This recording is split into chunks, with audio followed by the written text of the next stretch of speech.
અને વન્યજીવ સંસાધન.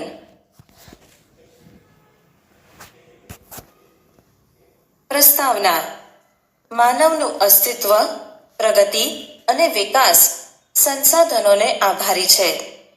આદિકાળથી કુદરત પાસેથી વિભિન્ન ચીજો મેળવીને આપણે આપણી જરૂરિયાતોની પૂર્તિ કરતા આવ્યા છીએ, જેમાં જંગલો અતિ મહત્વનું સંસાધન લેખાય છે. જંગલોનો સામાન્ય અર્થ વૃક્ષો, ઝાખરા કે ઘાસના સમુચ્ચય. કુદરતી વનસ્પતિમાં એ જ વનસ્પતિને સમાવી શકાય જેનો ઉછેર માનવની સહાય વિના કુદરતી રીતે થયો હોય. તેને અક્ષત એટલે કે વર્જિન વનસ્પતિ કહે છે. ભારતમાં આ પ્રકારની વનસ્પતિ હવે માત્ર હિમાલય, સુંદરવન અને થારના રણના દુર્ગમ વિસ્તારોમાં જ જોવા મળે છે. આ વર્ગીકરણ જુદી જુદી દ્રષ્ટિએ કરવામાં આવે છે. અહીં આપણે વહીવટી તથા માલિકી અને વ્યવસ્થાપનની દ્રષ્ટિએ પડતા જંગલોના 3 પ્રકારો જાણીશું. વહીવટી દ્રષ્ટિએ જંગલોના પ્રકાર. 1. અનામત જંગલ એટલે કે રિઝર્વ્ડ ફોરેસ્ટ. આ પ્રકારના જંગલો સીધા સરકારી તંત્રના નિયંત્રણમાં હોય છે. એમાં લાકડા કાપવા કે વીણવા તથા પશુ ચરાણ માટે પ્રવેશ કરવાની મનાઈ હોય છે. 2. સંરક્ષિત જંગલ એટલે કે પ્રોટેક્ટેડ ફોરેસ્ટ. આ પ્રકારના જંગલોની દેખભાળ સરકારી તંત્ર દ્વારા કરાય છે. વૃક્ષોને હાનિ પહોંચાડ્યા સિવાય લાકડા વીણવાની અને પશુ ચરાણની સ્થાનિક લોકોને છૂટ હોય છે. 3. અવર્ગીકૃત જંગલ એટલે કે અનક્લાસિફાઈડ ફોરેસ્ટ. આ પ્રકારના જંગલોનું વર્ગીકરણ હજુ સુધી થયું નથી. અહીં વૃક્ષોના કાપવા તથા પશુ ચરાણ પર કોઈ પ્રતિબંધ નથી. માલિકી, વહીવટ અને વ્યવસ્થાપનની દ્રષ્ટિએ જંગલોના પ્રકાર. ભારતના જંગલોને માલિકી, વહીવટ અને વ્યવસ્થાપનની દ્રષ્ટિએ નીચે મુજબ 3 ભાગમાં વહેંચવામાં આવે છે. 1. રાજ્ય માલિકીનું જંગલ એટલે કે સ્ટેટ ફોરેસ્ટ. આ પ્રકારના જંગલો પર નિયંત્રણ રાજ્ય કે કેન્દ્ર સરકારનું હોય છે. દેશના મોટા ભાગના જંગલ વિસ્તારો આ પ્રકારમાં આવે છે. 2. સામુદાયિક વન એટલે કે કમ્યુનલ ફોરેસ્ટ. આ પ્રકારના જંગલો પર સ્થાનિક સ્વરાજ્યની સંસ્થાઓ એટલે કે ગ્રામ પંચાયત, નગરપાલિકા, મહાનગરપાલિકા, જિલ્લા પંચાયતનું નિયંત્રણ હોય છે. 3. ખાનગી જંગલ એટલે કે પ્રાઇવેટ ફોરેસ્ટ. આ પ્રકારનું જંગલ વ્યક્તિગત માલિકીનું હોય છે. ઓડિશા, મેઘાલય, પંજાબ અને હિમાચલ પ્રદેશમાં આ પ્રકારનું જંગલ વિશેષ જોવા મળે છે. જો કે આ પ્રકારના ઘણા ખરા જંગલો શત વિકસિત અવસ્થામાં તો કેટલાક ઉજ્જડ અવસ્થામાં આવી ગયા છે. જંગલ વિનાશ. નિર્વનીકરણ એટલે જંગલોનું નષ્ટ થવું. અત્યંત ઊંચા દરે થતું નિર્વનીકરણ આપણા દેશની નહીં પણ સમગ્ર વિશ્વની મુખ્ય સમસ્યા પૈકીની એક છે. માનવીની વિકાસ યાત્રાનું પરિણામ તેને ગણી શકાય. જો કે કુદરતી રીતે પણ વૃક્ષો નાશ પામે છે, પણ તે માનવીની દખલથી થતા વિનાશની તુલનામાં નગણ્ય છે. નિર્વનીકરણની અસરો. નિર્વનીકરણની અસરો વ્યાપક રીતે અનુભવાય છે. વાતાવરણમાં કાર્બન ડાયોક્સાઇડની માત્રા વધે છે. હરિત ગૃહ પ્રભાવની એટલે કે ગ્રીન હાઉસ ઇફેક્ટ અસરો વધારે ઘેરી બને છે. વૃક્ષોનું આચ્છાદન દૂર થતાં માટીના ધોવાણથી ખેતી ફળદ્રુપતાની સમસ્યા વધે છે. દ્વીપકલ્પીય ભારતના જંગલોમાં મોટા પાયા પર થયેલ નિર્વનીકરણના કારણે જંગલ વિસ્તાર ઘટ્યો છે. વળી અનેક સજીવોએ પોતાના કુદરતી આવાસો ગુમાવ્યા. તેના પરિણામે વન્યજીવો ખોરાક અને પાણીની શોધમાં માનવ વસવાટના ક્ષેત્રો તરફ આવી ચડે છે. માંસાહારી વન્યજીવો દ્વારા જંગલની નજીકના ક્ષેત્રોમાં વસતા પશુપાલકોના પાલતુ પશુઓના મારણના બનાવો વધી રહ્યા છે.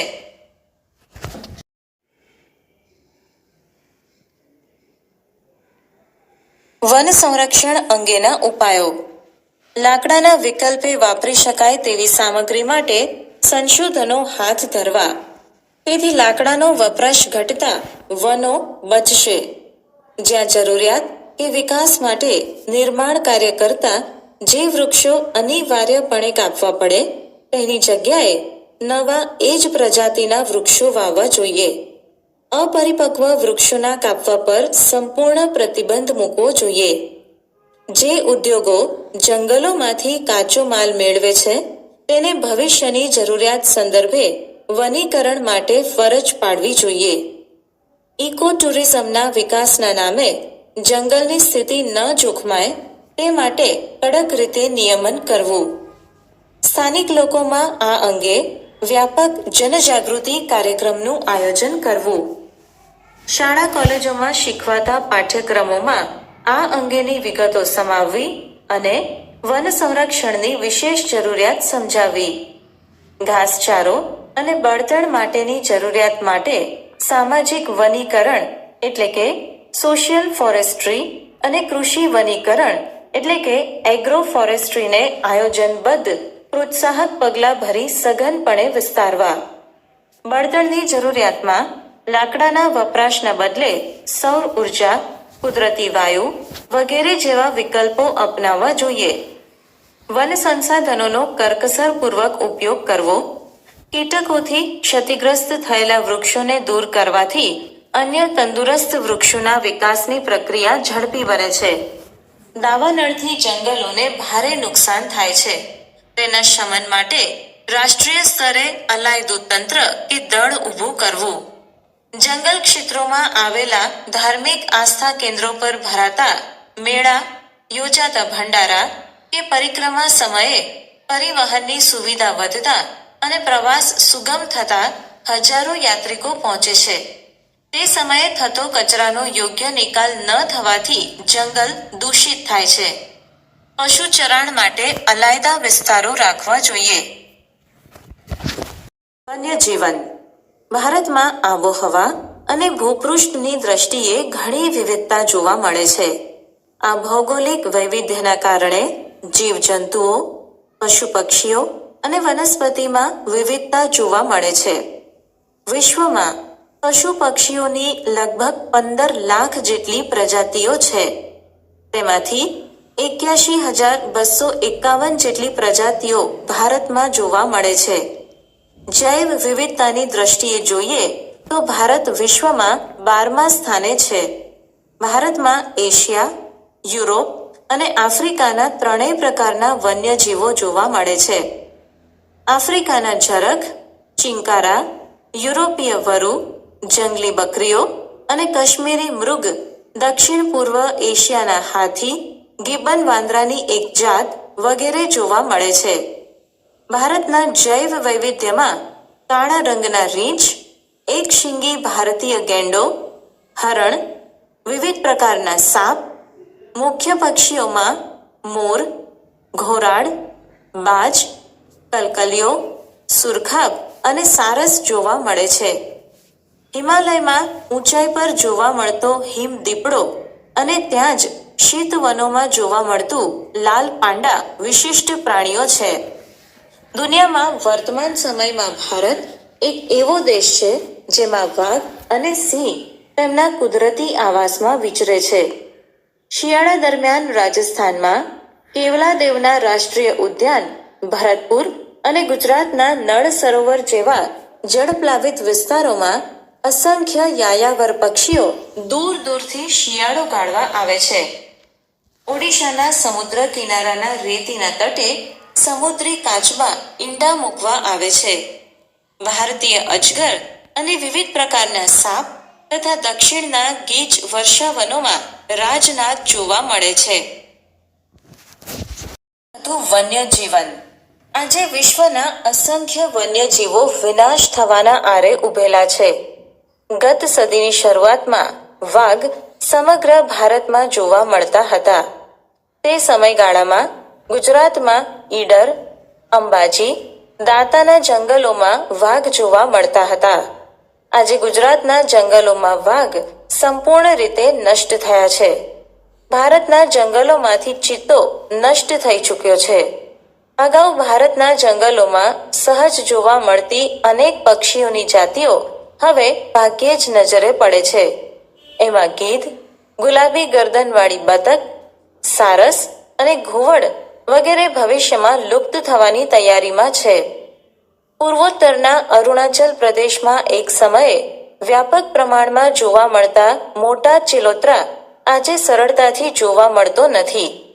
નદીઓના મીઠા પાણીમાં જોવા મળતા ઘડિયાળ એટલે કે મગરની પ્રજાતિ અને ગંગેય ડોલ્ફિનના અસ્તિત્વ પર આજે ભારે સંકટ છે.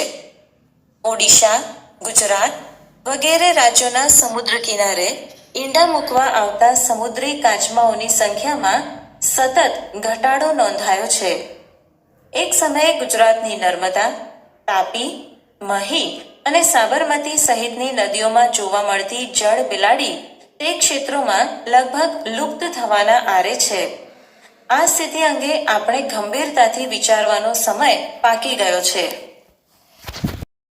જંગલ ક્ષેત્રોમાં ઘાસભૂમિ અને જળપ્લાવિત વિસ્તારોમાં થતી માનવીય દખલથી વન્યજીવોના પ્રાકૃતિક આવાસો જોખમાય છે. જંગલોનો વિનાશ પ્રાકૃતિક અસંતુલન માટે સૌથી વધારે કારણભૂત છે. તેથી છેવટની અસર વન્યજીવોની સંખ્યાનો ઘટાડો કરે છે. વાળ, ખાલ, હાડકાં, શિંગડા કે નખ મેળવવા થતો શિકાર પણ જવાબદાર છે. માનવના લોભ લાલચથી કરાતું જંગલોનું અતિદોહન, સડકો, બહુહેતુક યોજનાઓનું નિર્માણ, ખનિજ ખનન, નવી વસાહતો કે શહેરોનું વિસ્તરણ વન્યજીવોને નિર્વાસિત કરે છે. ઘાસચારો, બળતણ કે પશુચરાણ માટે જંગલો પર દબાણ વધી રહ્યું છે. જંગલોની આગ અનેક પ્રજાતિને ભરખી જાય છે. આ આગ જો બચ્ચા ઉછેરવાની કે ઈંડા સેવવાના ગાળામાં લાગે ત્યારે વન્ય પ્રાણીઓની સંખ્યા પર ઘણી મોટી નકારાત્મક અસરો થાય છે. પોતાના કુદરતી નિવાસ નષ્ટ થવાથી બેઘર બની વન્ય ક્ષેત્રમાંથી બહાર આવી ગયેલા પ્રાણીઓ માનવી સાથેની અથડામણોમાં ક્યારેક જીવ ગુમાવે છે. પ્રાણીજ ઔષધિઓ કે સુગંધી દ્રવ્યો મેળવવા કરાતો શિકાર તે પ્રજાતિને વિલુપ્તિના આરે લાવી દે છે. આટલું જાણવું ગમશે. લાલ પાંડા ભારતમાં પૂર્વ હિમાલયના શીત વનોમાં જોવા મળે છે. તેનો ખોરાક વાંસની કૂપળો, ઈંડા, નાના પક્ષીઓ, જંતુઓ વગેરે છે. તે દિવસ દરમિયાન ઓછું સક્રિય રહે છે. ભારત ઉપરાંત ચીન, નેપાળ, ભૂતાન, મ્યાનમારમાં તેની વસ્તી છે. આપણો દ્રષ્ટિકોણ અને માનસિકતા બદલવાની જરૂર છે. આપણે તેને આવક માટેનો અખૂટ સ્ત્રોત માનીએ એ ભૂલ ભરેલું છે. તેનું સંરક્ષણ થવું જોઈએ. તો જ વન્યજીવો માટેના કુદરતી આશ્રય સ્થાનો બચશે. જંગલોમાં તૃણાહારી અને માંસાહારી પ્રાણીઓની સંખ્યાનું સંતુલન જાળવવું અને તે માટે જંગલના જળ સ્ત્રોતોની જાળવણી તથા પાલતુ પશુ ચરાણ પર પ્રતિબંધ જેવા પગલાં ભરવા જોઈએ. શિકાર ડામવા કડક કાયદા અને તેનો સખ્તાઈથી અમલ કરાવવો જોઈએ. જંગલોમાં થતા ગેરકાયદેસર ખનન કાર્યના પ્રતિબંધ ભંગ માટે કડક સજા અને દંડની જોગવાઈ કરવી જોઈએ. વન્યજીવોના પ્રજનન કાળમાં તેમને ખલેલ ન પડે એવી વ્યવસ્થા ગોઠવવી જરૂરી છે. જંગલ ક્ષેત્રોમાં થતી માછીમારી, વન્ય પેદાશ એકત્રીકરણ કે પ્રવાસનથી વન્યજીવો પર પડનારી અસરોનો અભ્યાસ કરી એ મુજબ પગલાં ભરવા જોઈએ. સમાજમાં વ્યાપકપણે જનજાગૃતિ કાર્યક્રમો યોજવા જોઈએ. જવાબદાર નાગરિક જૂથોએ વન્યજીવ સંરક્ષણ કાર્ય માટે તંત્ર જો શિથિલ હોય તો તેના પર દબાણ ઊભું કરી આ કામગીરીને પ્રાથમિકતા અપાવવી જોઈએ.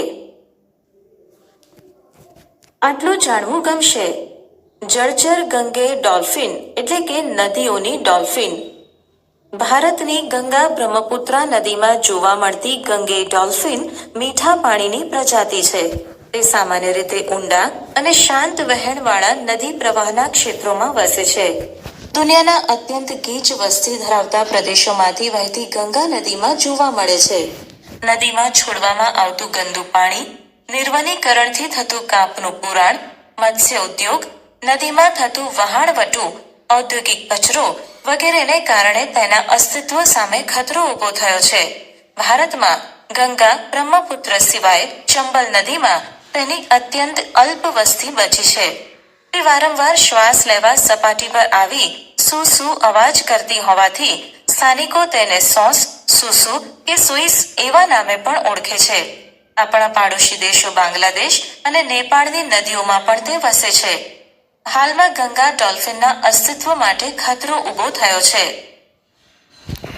ભારતમાં વન્યજીવોના સંરક્ષણ માટે કેટલીક ખાસ યોજનાઓ અમલમાં મૂકવામાં આવી છે. આ યોજનાઓ અંતર્ગત સંકટમાં આવી પડેલી પ્રજાતિઓ અને નજીકના ભવિષ્યમાં લુપ્ત થવાનો ભય હોય એવી પ્રજાતિઓના સંરક્ષણ માટે ખાસ યોજનાઓ શરૂ કરવામાં આવી છે.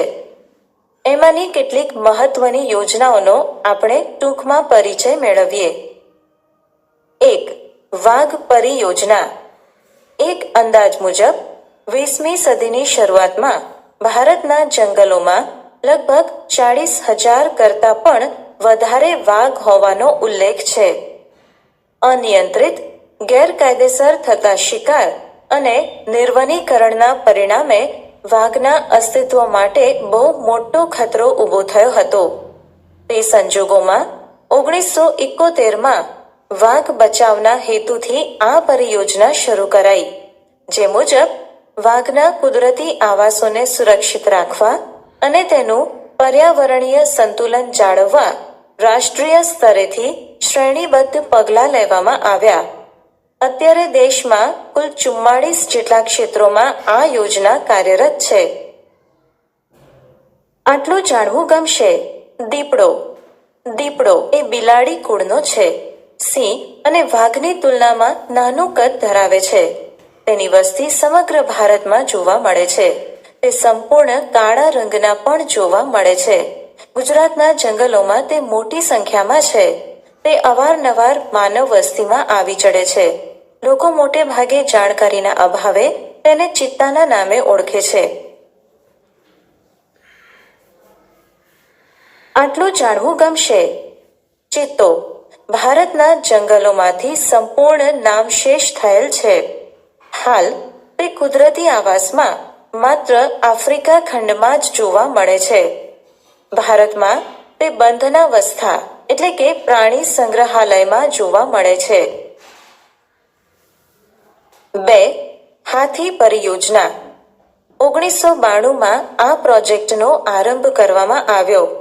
એનો મુખ્ય હેતુ હાથીઓને તેમના કુદરતી આવાસોમાં સંરક્ષણ આપવાનો અને તેમના કુદરતી નિવાસસ્થાનો, તેમના સ્થળાંતરના માર્ગો એટલે કે કોરિડોરનું સંરક્ષણ કરવું એ છે. હાલ દેશમાં 26 જેટલા હાથીઓ માટેના સંરક્ષિત વિસ્તારો છે. આ યોજનાના અમલીકરણ બાદ જંગલોમાં હાથીઓની સંખ્યામાં વધારો થયો છે. આ ઉપરાંત આ યોજના પાલતુ હાથીઓના પાલન પોષણ માટે પણ કામગીરી કરે છે. 3. ગેંડા પરિયોજના. આ પરિયોજના એક શીંગી ભારતીય ગેંડાના સંરક્ષણ માટે બનાવવામાં આવી છે. ભારતમાં મોટા ભાગના ગેંડા અસમ રાજ્યમાં જોવા મળે છે. આ ઉપરાંત પશ્ચિમ બંગાળના સુંદરવનમાં પણ તે જૂજ સંખ્યામાં મળી આવે છે. ભારત રાઇનો વિઝન 2020ની વ્યૂહરચના મુજબ ભારતમાં ગેંડાની સંખ્યા 3,000 સુધી લઈ જવાનો લક્ષ્યાંક રખાયો છે. આટલું જાણવું ગમશે. એક શીંગી ભારતીય ગેંડો. અસમમાં બ્રહ્મપુત્રના દલદલના ક્ષેત્રો, બંગાળમાં સુંદરવનના વિસ્તારોમાં તે જોવા મળે છે. તેના શિંગડામાંથી દવા બનાવવા તેનો શિકાર થાય છે. તે તૃણાહારી જીવ છે. સંરક્ષણના પ્રયાસોથી તેની સંખ્યા વધી છે. 4. ઘડિયાળ પરિયોજના. મીઠા પાણીમાં જોવા મળતી મગરોની આ પ્રજાતિ 1970ના દશકામાં લુપ્ત થવાના આરે હતી. ત્યારે ભારત સરકારે સમયસરના પગલાં લઈ આ પરિયોજના શરૂ કરી. 5. ગીધ પરિયોજના. ગીધ એ કુદરતનો સફાઈ કામદાર. તે મૃત ઢોરનું માંસ ખાય છે. ભારતમાં ગીધની કુલ 9 પ્રજાતિઓ જોવા મળે છે. ગીધોની સંખ્યામાં થયેલા અસાધારણ ઘટાડાને લીધે 2004થી આ યોજના શરૂ કરાઈ. 6. હિમદીપડા પરિયોજના. હિમાલયમાં લગભગ 3000 મીટરની ઊંચાઈએ જોવા મળતી આ પ્રજાતિ બરફમાં રહે છે. સ્થાનિક લોકોમાં હિમદીપડા બાબતે જાણકારી વધે અને તેના સંરક્ષણ માટે લોકો જાગૃત થાય તે હેતુથી 2000માં આ પરિયોજના શરૂ કરાઈ. આ ઉપરાંત કાશ્મીરી હંગુલ પરિયોજના, લાલ પાંડા પરિયોજના, મણિપુરમાં જોવા મળતી એક વિશિષ્ટ હરણની પ્રજાતિ માટે મણિપુર થામિલ પરિયોજના, ગંગા બ્રહ્મપુત્રા નદીમાં જોવા મળતી ગંગા ડોલ્ફિન પરિયોજના પણ કાર્યરત છે. અને જૈવ આરક્ષિત ક્ષેત્રો. વન્યજીવોના સંરક્ષણ હેતુ અભયારણ્ય, રાષ્ટ્રીય ઉદ્યાન કે જૈવ આરક્ષિત ક્ષેત્રોની સ્થાપના કરવામાં આવે છે. આ ત્રણેય શબ્દો એકબીજાના પર્યાય જેવા લાગે છે, પરંતુ એમાં તફાવત છે. આપણે તેનો પરિચય મેળવીએ. અભયારણ્ય ચોક્કસ મર્યાદામાં માનવ પ્રવૃત્તિઓને અનુમતિ આપવામાં આવે છે. સત્તાધિકારી પાસેથી અનુમતિ મેળવ્યા બાદ પાલતુ પશુઓને ચરાવવાની છૂટ મેળવી શકાય છે. વન્યજીવ અભયારણ્યની સ્થાપના કોઈ એક વિશેષ પ્રજાતિના સંરક્ષણ માટે કરાય છે. અભયારણ્યની સ્થાપના રાજ્ય સરકાર દ્વારા જરૂરી પ્રક્રિયા દ્વારા કરી શકાય છે. પેરિયાર, ચંદ્રપ્રભા, એતુર નાગરમ અભયારણ્ય જાણીતા અભયારણ્યો છે. 2. રાષ્ટ્રીય ઉદ્યાન. અભયારણ્યની તુલનામાં આ વધારે સંરક્ષિત ક્ષેત્ર છે. તેમાં એકથી વધારે પારિસ્થિતિકી તંત્ર સમાવિષ્ટ હોય છે. પાલતુ પશુઓને ચરાવવા પર સંપૂર્ણ પ્રતિબંધ હોય છે. અભયારણ્યની જેમ તે કોઈ એક વિશેષ પ્રજાતિ પર કેન્દ્રિત હોતું નથી. તેની સ્થાપના રાજ્ય અને કેન્દ્ર સરકારના સંકલનથી કરાય છે. કાઝીરંગા, કોર્બેટ, વેળાવદર, દરિયાઈ રાષ્ટ્રીય ઉદ્યાન, ગીર, દચીગામ વગેરે અગત્યના રાષ્ટ્રીય ઉદ્યાનો છે. 3. જૈવ આરક્ષિત ક્ષેત્ર. તેની રચના આંતરરાષ્ટ્રીય માપદંડો અનુસાર કરાય છે. જે તે ક્ષેત્રની પ્રાકૃતિક અને સાંસ્કૃતિક વિવિધતાનું સંરક્ષણ કરવાનો હેતુ રહેલો છે. તે ક્ષેત્રમાં થતી બધી વનસ્પતિ, જીવજંતુઓ અને જમીન ઉપરાંત ત્યાં વસતા માનવ સમુદાયોની જીવનશૈલીનું પણ સંરક્ષણ કરાય છે. ત્યાં જૈવ વૈવિધ્ય બાબતે સંશોધન અને પ્રશિક્ષણ માટેની ખાસ સવલતો ઊભી કરાય છે. આ પ્રકારે ઘોષિત વિસ્તારોમાં તમામ પ્રકારની બહારની માનવીય ગતિવિધિ સંપૂર્ણપણે પ્રતિબંધિત હોય છે. આ ક્ષેત્રનો સરેરાશ વિસ્તાર એકંદરે 5000 ચોરસ કિલોમીટરથી મોટો હોય છે. નીલગિરી, મન્નારની ખાડી, ગ્રેટ નિકોબાર, સુંદરવન, પંચમઢી વગેરે દેશના મહત્વના જૈવ આરક્ષિત ક્ષેત્રો ગણાય છે. ગુજરાતના કચ્છના રણની વિશિષ્ટ પારિસ્થિતિકીના સંરક્ષણ હેતુસર 2008ની સાલમાં તેને જૈવ આરક્ષિત ક્ષેત્ર ઘોષિત કરાયું છે. આટલું જાણવું ગમશે. ભારતમાં 18 જૈવ આરક્ષિત ક્ષેત્ર, 103 રાષ્ટ્રીય ઉદ્યાન, 531 અભયારણ્ય, જ્યારે ગુજરાતમાં 1 જૈવ આરક્ષિત ક્ષેત્ર, 4 રાષ્ટ્રીય ઉદ્યાન અને 23 અભયારણ્ય. વિકાસની પ્રક્રિયા અનિવાર્ય છે, પણ સાથે સાથે સમગ્ર જીવસૃષ્ટિ પર પડનારા દુષ્પ્રભાવોની અસરોનું પણ આયોજન દરમિયાન ખ્યાલ રખાય તે અત્યંત જરૂરી છે. કોઈ એક પ્રજાતિ જ્યારે સંપૂર્ણ નષ્ટ થાય કે સંકટમાં આવે ત્યારે આહાર શૃંખલામાં પડતી ખલેલના પરિણામો ઘણા ખરા દૂરવર્તી હોય છે. સમગ્ર આહાર શૃંખલામાં દરેક જીવજંતુની ચોક્કસ ભૂમિકા છે. જો કોઈ જીવ નષ્ટ થાય તો આખા માળખામાં ભારે વિક્ષેપ અનુભવાય છે. આહાર શૃંખલામાંથી એકાદ સજીવ દૂર થતા લાંબા ગાળે તેના પરિણામે સમગ્ર નૈસર્ગિક તંત્ર તૂટી પડે છે. મનુષ્ય સુધી આ અસરો મોડી પહોંચે છે. તેથી આપણે આજે વધારે સજાગ નથી. જે પર્યાવરણીય સંકટોનો આપણે સામનો કરી રહ્યા છીએ તે દાયકાઓ પૂર્વે સેવેલી બેકાળજીનું પરિણામ છે. આવતીકાલને ઉજળી બનાવવા આયોજનબદ્ધ વિકાસ કરીશું તો વાંધો નહીં આવે. પર્યાવરણ સાથેનો મૈત્રીપૂર્ણ વ્યવહાર આજની તાતી જરૂરિયાત છે. આટલું જાણવું ગમશે. હેણોત્રો. આ પ્રાણી શુષ્ક તથા અર્ધશુષ્ક વિસ્તારોમાં આવેલા ખારયુક્ત જંગલ તથા ઘાસભૂમિ, રણ પ્રદેશ કે અર્ધ રણ પ્રદેશમાં વસે છે. ગુજરાતના કચ્છ જિલ્લાના નાના અને મોટા રણમાં, બન્ની તથા નારાયણ સરોવર અભયારણ્યમાં તેની વસ્તી છે. શિયાળથી થોડું ઊંચું, ભરાવદાર ગોળ મોઢું અને ઊંચા કાનથી તે ઓળખી શકાય છે. નાના કદના પક્ષીઓ અને પ્રાણીઓનો તે શિકાર કરે છે. તેના પદચિહ્નો પરથી તેની ઉપસ્થિતિ જાણી શકાય છે.